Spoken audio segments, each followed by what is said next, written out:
Welcome to the Ace Your Retirement Show. I'm Alex Callett with Austin Powell, and we're so excited to be with you today to be discussing Social Security and some of the changes that came in 2025. What do you think we should touch on first, Austin? Yeah, well, thanks for that introduction, Alex. Let's start with something that's going to affect every retiree's bottom line, and that is the 2025 cost of living adjustment.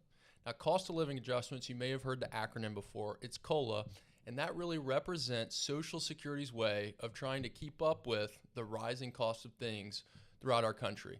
And so if you were born January 1st, 1963 or before, you would have received the most recent cost of living adjustment that Social Security just announced. Now, just a few years ago, we saw one of the largest COLAs that Social Security has ever awarded, and that was 8.7%. Wow. Now, in order to be eligible for that cost of living adjustment, you would have needed to have been born January 1st, 1961 or before. So just keep in mind, these are ways, completely out of your control, by the way, that your payment can increase as you progress through your retirement. And Austin, what metric do they use to determine what that cost of living adjustment's in fact going to be? Yeah, great question. So what Social Security does is they look at a version of the CPI index. CPI index is the Consumer Price Index, and it's really a way to evaluate how the cost of things in our country are going up in cost. And so they monitor that on an annual basis, and they declare at the end of each year what that's going to be for the following year. Awesome.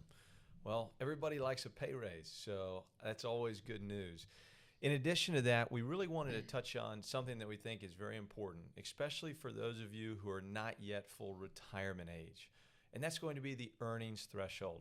So in the event that you were filing for Social Security or considering filing for Social Security prior to full retirement age, there's a cap on the earnings that you can garner without having your Social Security subsequently decreased based on those earnings. That threshold for 2025 is going to be $23,400. If you were to earn for every $2 above and beyond that threshold, Social Security subsequently deducts $1 of your benefits. One thing to be mindful of, unfortunately, Social Security and their system is maybe not as robust as it should be. If you do, in fact, go just $1 over that $23,400 threshold, they're actually going to withhold a full check or an entire payment. So just something to be mindful of. If you are still working, let's try and stay below that underlying earnings threshold. As far as earnings go, there's also an increase in the taxable Social Security wages. That for 2025 is $176,100. One of the questions that I think Austin will allude to in just a minute is, hey, what is it about solvency and what are things that you need to be aware of? Well, I think you're going to continue to see some of these increases as far as the wages that you're subsequently paying Social Security tax on. So that again has gone up to $176,100. As soon as you reach that threshold or go above it, that's when you no longer pay Social Security tax on those dollars. Yeah, thanks for bringing that up, Alex. So probably one of the most common questions that we get asked is, Alex, Austin, is Social Security going to be around throughout my entire retirement? And are changes coming to the program? And while we don't have the crystal ball, we don't know for certain what government's going to do with the Social Security program. We believe the answer to both of those questions is yes. We believe your Social Security is going to be there, but we also think that there could be some changes coming. And it actually starts with the topic that Alex just discussed, and that's the taxable wage base on your benefit. So right now, when you get a paycheck from your employer and you were to look at a pay stub, there's a few things coming out of your gross income.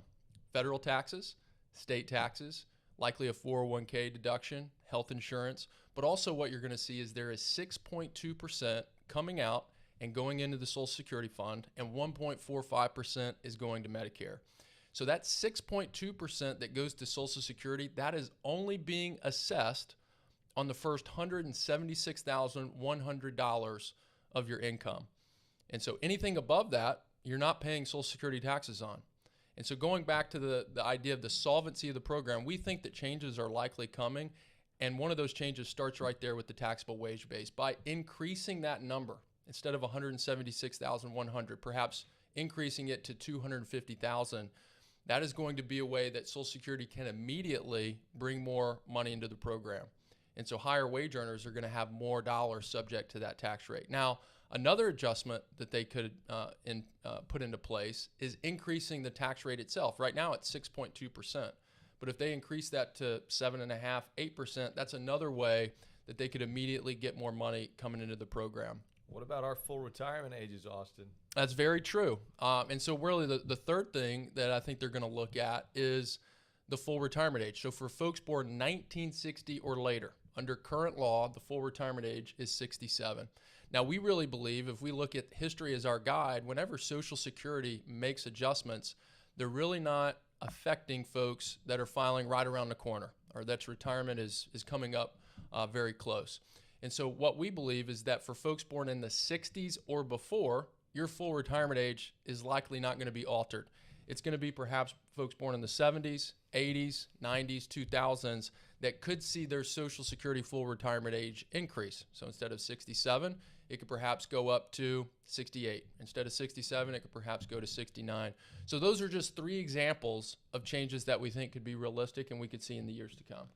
In other words, I need to plan to work till 75. Is that what you're telling me? That sounds about right. That sounds about right. Now, on that note, there has been some legislation that was put into law just this past January 5th to be exact, that repealed the windfall elimination provision and the government pension offset. Now, these were two rules that have impacted public sector employees' Social Security for many decades. In fact, if you participated in a job where you did not pay into the Social Security program and you had what's called a non-covered pension, then your Social Security payment would have been reduced. Now, with it being repealed, as of January 5th, you no longer are subject to that rule. And so Social Security is still working out the details on how they're going to affect everybody's benefit, or essentially increase everybody's payment. But it is going to have an impact on your bottom line. You can't expect an increase.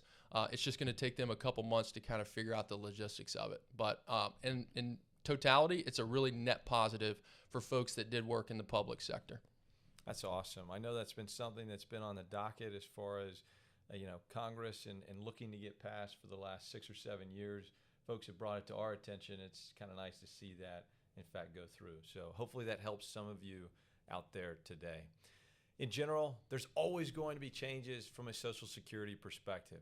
It's our job to make sure that you're as informed as possible and have all the right information for your specific set of circumstances. Thank you so much for joining us on the Ace Your Retirement Show. We look forward to seeing you again soon.